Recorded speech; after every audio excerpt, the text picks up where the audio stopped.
Hello बच्चों, कैसे हैं आप सभी। उम्मीद है बेहतर होंगे। और आज जो है 10वीं क्लास का संस्कृत का जो है कुछ श्लोक है। एक चैप्टर जो है मैं बता देता हूँ,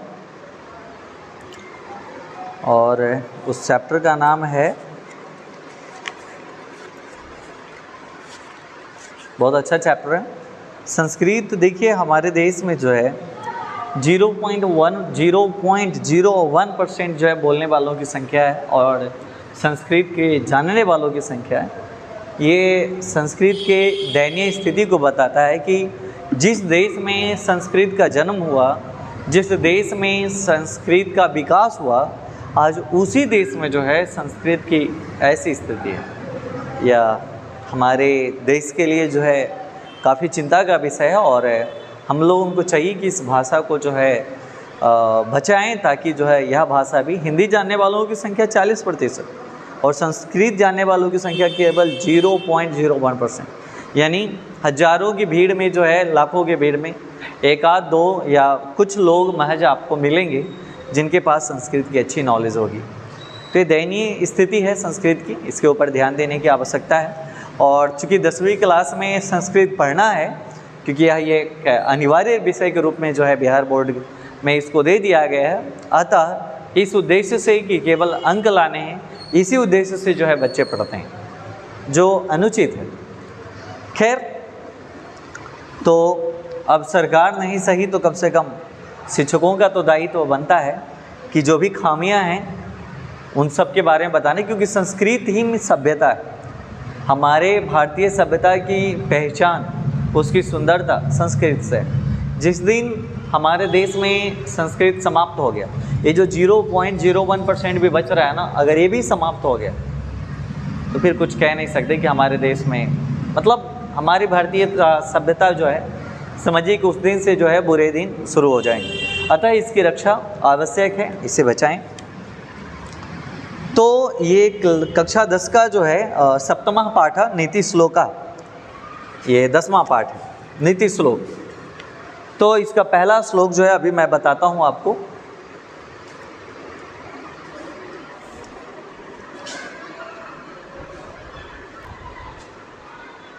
तो ये जो है पहला श्लोक है इस पाठ का, जिसमें कह रहा है कि यस्य कीर्त्यम न विद्वन्ति। क्या कह रहा है? अगर आपको नहीं पढ़ने आता है संस्कृत तो वो भी पढ़ना मैं सिखा दूंगा। कह रहा है कि यस्य, संस्कृत में देखिए कहते हैं ना कि अगर एक बड़ा सा जो है ना अमरूद आपको दे दिया जाए, छत्तीसगढ़ वाला जो अमरूद होता है ना, बड़े साइज का होता है, तो अगर बड़ा सा अमरूद आपको खाने के लिए दे दिया जाए तो क्या एक बार में आप उसे खा सकते हैं पूरा? नहीं ना, उसको थोड़ा थोड़ा काट के ज़रूर खा सकते हैं, और थोड़ा थोड़ा काट के खाने में आप पूरा अमरूद खा लेंगे। ठीक उसी प्रकार से अगर आपका श्लोक ना समझ में आती है तो क्या करें ना, उसको थोड़ा थोड़ा छोटा छोटा टुकड़ा में बांट के पढ़ें, इससे आपको श्लोक आसानी से समझ में आएगी। तो कह रहे हैं कि यस्य कीर्तम न विद्वन्ति शीतमूष्णम भयम रति समृद्धिर समृद्धवा सवै पंडित उच्यते। कहने का मतलब इसका ये होता है कि यस्य कीर्तम न विद्वन्ति, यानी जिसके धर्म और कर्म को, है ना, किसी भी तरीके से प्रभावित नहीं किया जा सकता, यानी जिसके कर्म और धर्म को न शीत न गर्मी न ठंडा न जाड़ा, यानी कि कुछ भी प्रभावित नहीं करता, जो प्रत्येक परिस्थिति में एक समान आचरण धारण करता हो, हर परिस्थिति में एक समान आचरण धारण करता हो, ऐसे व्यक्ति को ही पंडित कहा जाता है। तो आ गया समझ में? अर्थात जिसके कर्म और जिसके कर्म को न जाड़ा न गर्मी न धूप न छाव न कोई भी परिस्थिति जो है जिसको प्रभावित नहीं करता, अर्थात जो व्यक्ति समस्त परिस्थिति में एक समान आचरण धारण करता है, ऐसे व्यक्ति को ही पंडित कहा जाता है। तो ये आपका पहला श्लोक हुआ। श्लोक है यस्य कीर्तम न विद्वन्ति शीतमूष्णम भयम रति समृद्धि समृद्धवा सवै पंडित उच्यते। अर्थात वह व्यक्ति जिसके धर्म और कर्म को न जाड़ा न गर्मी न धूप न छाप कोई भी परिस्थिति प्रभावित नहीं करती है, उस व्यक्ति को ही क्या कहा जाता है? अर्थात वह व्यक्ति जो समस्त परिस्थितियों में एक समान आचरण धारण करता है, उस व्यक्ति को ही पंडित कहा जाता है। तो ये पहला श्लोक था, श्लोक नंबर 1। अब दूसरा श्लोक ध्यान देंगे।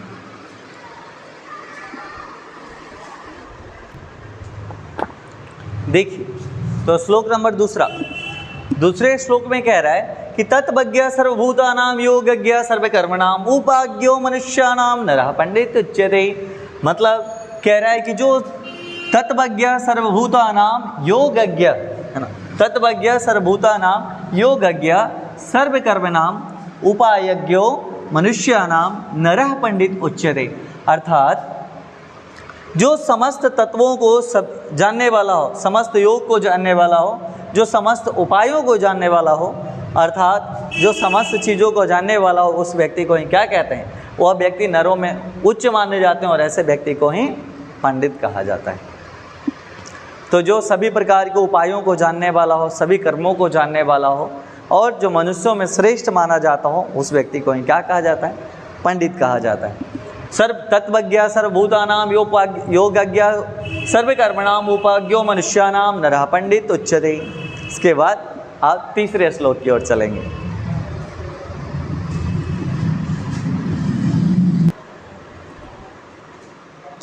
चलिए, तो ये है आपका श्लोक नंबर 3 नीति श्लोक से।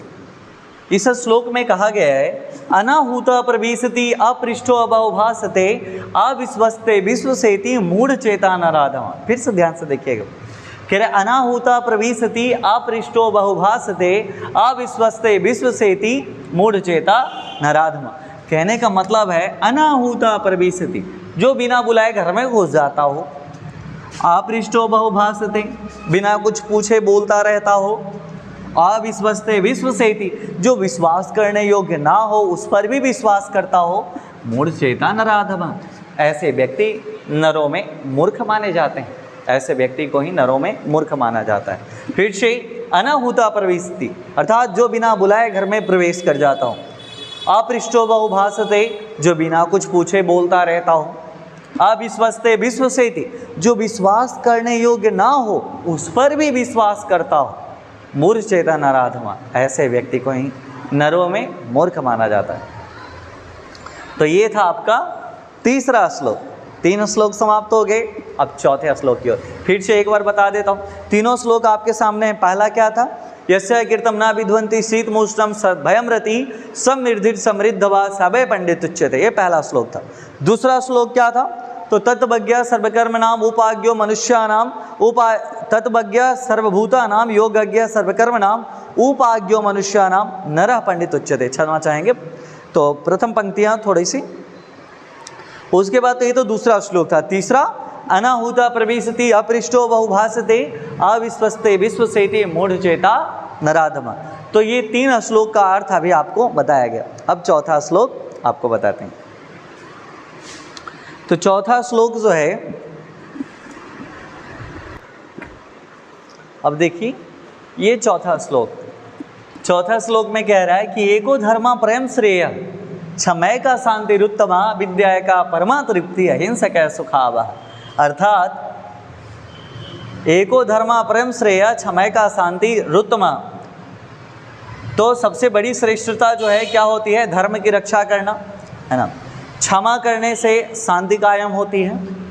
विद्या का परमा तृप्ति, यानी कि विद्या का निरंतर जो है अध्ययन करने से जो है परम तृप्ति अर्थात परम आनंद की अनुभूति होती है।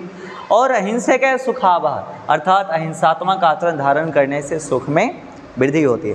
तो कितनी प्यारी प्यारी बातें और कितनी अच्छी अच्छी बातें जो हमारे जीवन से जुड़ी हुई हैं, जो हमारे जीवन को निर्मल, सुंदर और एक सुंदर दिशा जो है तय करेगी।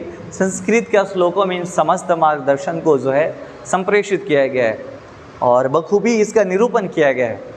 और मैं तो कहता हूँ कि प्रत्येक मानव को जो है संस्कृत का अध्ययन करना चाहिए, गहन अध्ययन करना चाहिए। यहाँ तक कि देखा जा रहा है ना कि इंग्लैंड के स्कूलों में, अमेरिका में जो इंडियन कम्युनिटी रह रहे हैं और वहाँ के भी लोग जो है ना संस्कृत विषयों में इंटरेस्ट ले रहे हैं, क्योंकि मोरलिटी जो है इसमें बहुत ज़्यादा है। यहाँ तक कि हनुमान चालीसा में जो है आप पढ़ते होंगे तो उसमें भी देखे होंगे कि सूर्य से पृथ्वी के बीच का जो है डिस्टेंस, उसमें जो है मंत्रों में कई वर्ष पहले जो है मंत्रोच्चारण कर दिए गए। और भी बहुत सारे, तो तरह तरह वेद हमारे जो है हमारे संस्कृति के प्रतीक माने जाते हैं, हमारे भारतीय संस्कृति के। तो मैं तो ये सबसे गुजारिश करता हूँ कि संस्कृत हर कोई पढ़िए और इसको अपनाइए और हमारी ये जो भाषा जो समाप्त होने के कगार पर है, इसको फिर से हम सब मिलकर जो है ऊपर उठाएं, फिर से एक नया पहचान इस भाषा को दिलाएं। तो कह रहे कि एको धर्म परम श्रेय, क्षमय का शांतिरुत्तम, विद्या का परमा तृप्ति, अहिंसका सुखावह। मतलब सबसे श्रेष्ठ आचरण क्या होता है? धर्म की रक्षा करना। धर्म की रक्षा करने से श्रेष्ठता बढ़ती है और क्षमा करने से जो है शांति कायम होती है। जाहिर सी बात है, अगर कोई कहते हैं ना कि क्षमा करना साधारण बात नहीं होती, और जो व्यक्ति क्षमा कर दे, ये आचार्य चाणक्य के द्वारा कही गई बातें हैं जो उन्होंने चंद्रगुप्त को कही थी कि है ना, कुछ जो है और विद्या अध्ययन के दौरान तक्षशिला में कुछ वारदात हुए थे चंद्रगुप्त के साथ, और उस दौरान जो है ये चाणक्य जो हैं कहते हैं, आचार्य चाणक्य कहते हैं चंद्रगुप्त को कि चंद्रगुप्त क्षमा कर दो, लेकिन चंद्रगुप्त बोलता है कि कैसे क्षमा कर दूं आचार्य। तब उन्होंने कहा कि क्षमा करना कोई साधारण व्यक्ति के बस की बात नहीं, और जब आपने किसी को क्षमा कर दिया तो व्यक्ति उसी समय साधारण से असाधारण मानव बन जाता है।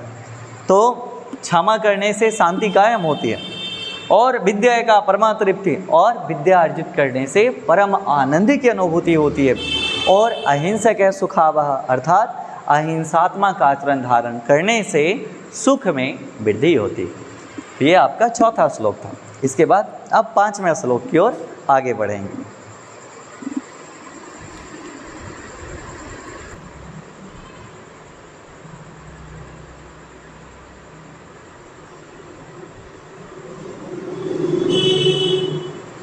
चलिए तो ध्यान देंगे 5वें श्लोक में।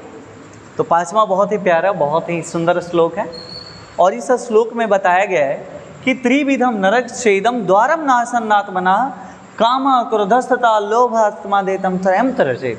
अर्थात त्रिविधम मतलब 3 द्वार हैं, नरक छेदम है ना, त्रिविधम नरक छेदम द्वारम नासन्नात्मना, यानी मनुष्य को का जो है नाश करने वाला, नरक लोग ले जाने वाला जो है 3 गो द्वार हैं जिसे मनुष्य को त्याग देना चाहिए। और ये तीनों क्या क्या हैं? काम, क्रोधा, लोभास। सो काम, क्रोध और लोभ। काम का मतलब वासना हो गया, जो काम वासना होता है। क्रोध का मतलब गुस्सा, और लोभ का मतलब लालच। आप सुने होंगे लालच बुरी वाला है ना। सो त्रिविधम नरक छेदम द्वारम नासन्नात्मना, अर्थात और काम क्रोधस्तथा लोभास्तमा देतम त्रजेत, यानी कि वासना, गुस्सा और लालच, ये 3 जो है मनुष्य को नरक की ओर ले जाने वाला, नरक में ले जाने वाले द्वार हैं जो मनुष्य की दुर्गति कर सकते हैं। अतः इन तीनों गुणों को जो है, जो मनुष्य के अंदर ये जो दुर्गुण मौजूद होते हैं, इसको त्याग देना चाहिए, क्योंकि इसके त्यागने से जो है आप इनसे मुक्त हो सकते हैं। तो मनुष्य को नरक में ले जाने वाले कितने द्वार हैं? 3 द्वार हैं। कौन कौन? काम, क्रोध और लोभ। काम का मतलब हो गया वासना, क्रोध अर्थात गुस्सा, और लोभ का अर्थ हो गया लालच। ये तीनों, वासना, गुस्सा और लालच, ये तीनों ऐसे चीज़ हैं जिसे मनुष्य को त्याग देना चाहिए, क्योंकि ये जो है आपको नरक की ओर ले जाएंगे। तो ये श्लोक संख्या 5 था। ये नीति श्लोक आया कहाँ से? तो महाभारत के दौरान में जो है ये महाभारत के उद्योग पर्व से लिया गया है, और इसमें जो है धृतराष्ट्र अपने प्रिय मंत्री जो है विदुर से नीति के विषय में जो है तरह तरह के वार्तालाप करते हैं, और उसी का अंश जो है इस चैप्टर में मौजूद है। और क्वेश्चन आपका पूछा जा सकता है कि महाभारत के किस पर्व से लिया गया? उद्योग पर्व से लिया गया। ठीक है, तो ये 5वां श्लोक था। अब 6ठे श्लोक की ओर आगे बढ़ते हैं।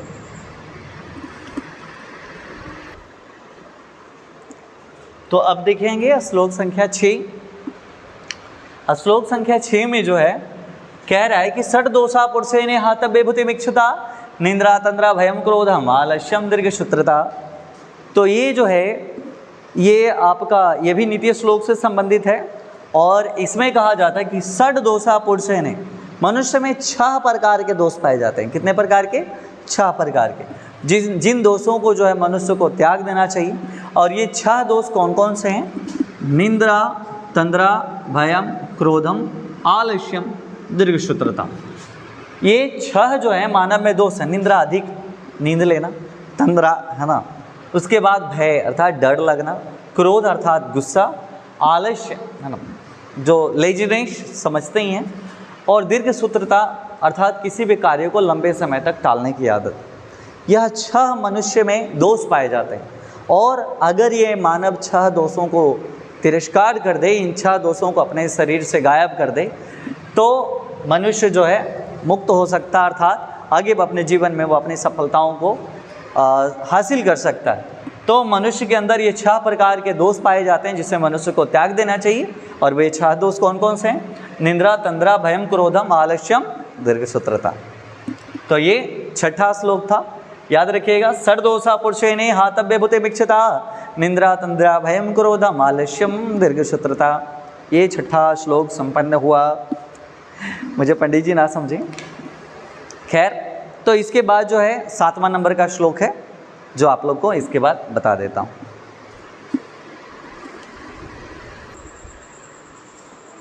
चलिए तो देखिए 7वां नंबर श्लोक क्या है।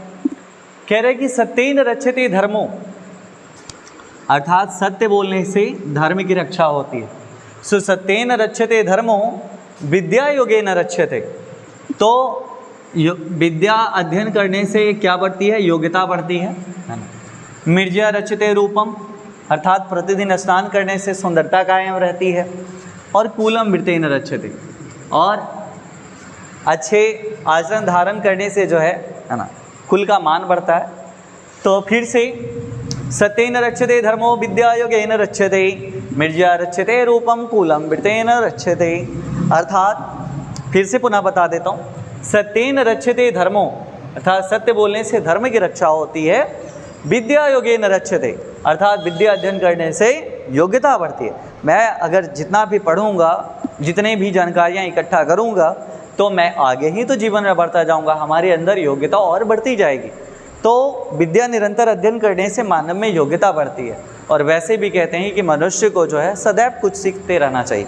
आदमी का अंदर का जो बचपन है ना, अंदर का ये जो जिज्ञासा होता है हमेशा कुछ सीखने की, हमेशा कुछ नया सीखने की, ये जिज्ञासा कभी भी किसी भी व्यक्ति में से समाप्त नहीं होनी चाहिए। यही तो जिज्ञासा है जो मानव को उसकी ऊंचाइयों तक, उसके शिखर तक, उसकी मंजिल तक जो है पहुंचाता है। तो कह रहे हैं कि सत्येन रक्षते धर्मो, अर्थात सत्य बोलने से धर्म की रक्षा होती है। विद्या योगेन रक्षते, अर्थात विद्या अध्ययन करने से योग्यता बढ़ती है। मिर्जया रक्षते रूपम, प्रतिदिन स्नान करने से सुंदरता कायम रहती है। नहाएंगे धोवाएंगे बढ़िया से फिट फाट रहेंगे तो वैसे भी दिखने में अच्छे लगेंगे, सुंदर आदमी लगता है। अगर कोई आदमी जो है वो कई दिनों से नहाया नहीं है, 10-15 दिन 20 दिनों से, तो दिखने में कैसा लगेगा? और एक वैसा आदमी जो प्रतिदिन नहाता है ना, डेली स्नान करता है, वो कैसा लगेगा? दोनों में अंतर होंगे ना। तो इसलिए कहा गया मिर्जया रक्षते रूपम, अर्थात सुंदरता जो है कायम रहती है प्रतिदिन स्नान करने से। और कूलम वृत्तेन रक्षते, और अच्छे आचरण धारण करने से कुल का मान बढ़ता है, कुल की रक्षा होती है।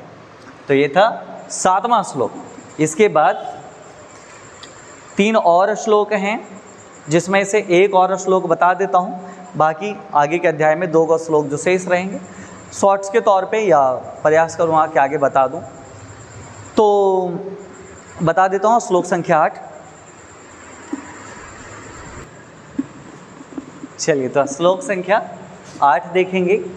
तो श्लोक संख्या 8 में जो है क्या कह रहा है? कह रहे कि सुलभः पुरुषा राजन सततम प्रियवादिनः अप्रियस्य तु पश्यस्य भक्ता श्रोता च दुर्लभा। देखिए मेरे से जो है ना ऊपर का ये जो है ना सिर ढकने वाला ये छूट जाता है, क्योंकि आदत छूट गई है।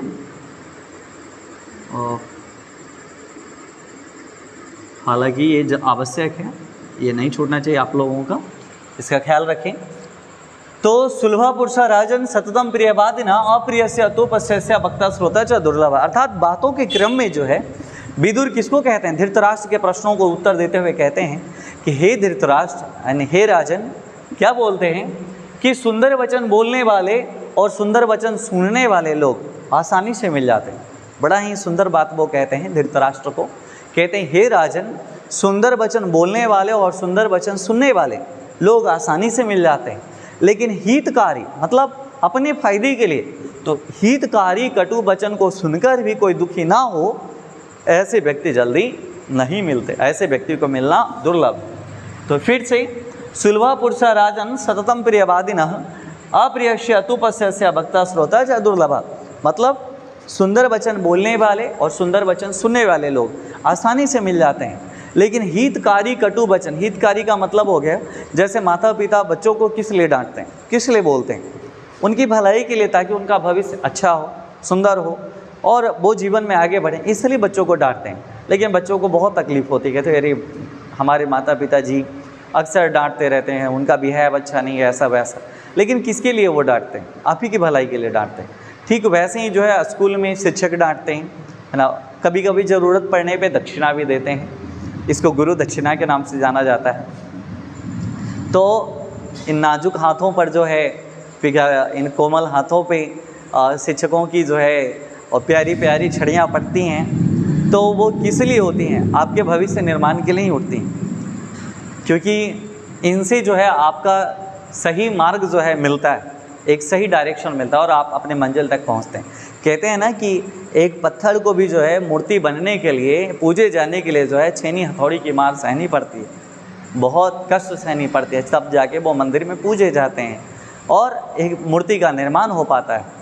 ठीक उसी प्रकार से विद्यार्थी के जीवन निर्माण में जो है कई कटु शब्द, कभी कभी शिक्षकों की जो है डांटें खानी पड़ती है, कभी थोड़ी बहुत दक्षिणा भी ग्रहण करना पड़ता है। इन मार्गों से होकर वो अपने जीवन में आगे बढ़ते हैं, ये उनके भलाई के लिए होते हैं। लेकिन बच्चों को ये दुख जरूर उस समय क्षणिक दुख जरूर पहुंचाती है। तो इसलिए जो है धृतराष्ट्र बहुत ये विदुर जो हैं बहुत पढ़े लिखे इंसान थे और बहुत अच्छे व्यक्ति थे, और यही जो है धृतराष्ट्र को बताते हुए कहते हैं, क्या कहते हैं कि हे राजन, सुंदर वचन बोलने वाले और सुनने वाले लोग आसानी से मिल जाते हैं, लेकिन हितकारी कटु वचन को सुनकर भी दुखी ना हो, ऐसे लोग आसानी से नहीं मिलते। तो 8 श्लोक आज आप लोगों को मैंने बता दिया है, बाकी शेष जो है अगले अध्यायों में मैं आपको बता दूंगा। आप लोग इसको अच्छी तरीके से रिवीजन कर लीजिएगा। और मेरे को एक क्वेश्चन है थोड़े बहुत, है ना, जो मैं पूछता हूँ आप लोगों से, और आपको अच्छे से उम्मीद करता हूँ कि समझ में आ गया होगा और मेरे प्रश्नों का जवाब दें।